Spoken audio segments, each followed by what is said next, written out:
There's a lot of effort that goes into building a 500 horsepower naturally aspirated Honda K24 engine. And today, here at 4Piston Racing, we're going to show you a little bit more about how that's done.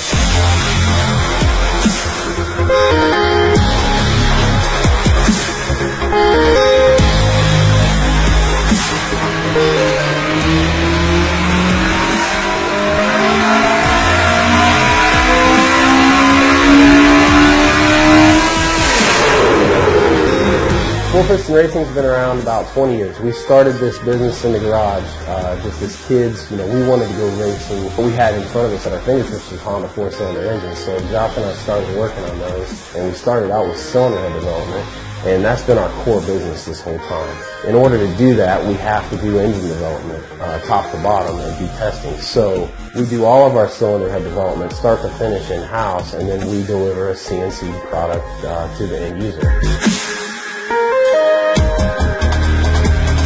So the engine we have behind us is a Honda K-Series engine. It starts out as a 2.4 liter. It comes in a variety of automobiles. We are building this for a specific class that has displacement limitations and a whole set of rules for front-wheel drive drag racing.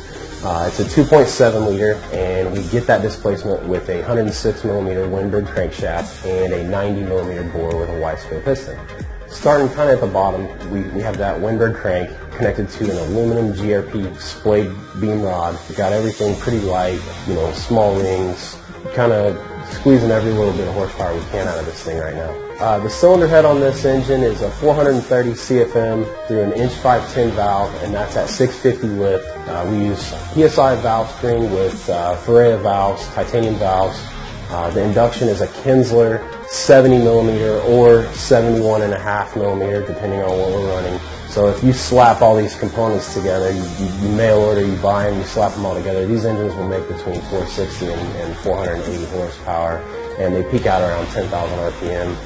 When you start working on the details, fine-tuning rings, vacuum, getting the oil system working properly, making sure everything is rubbing together right, these things exceed 500 horsepower, and they scream past 10,000 RPMs, and it's a pretty awesome set.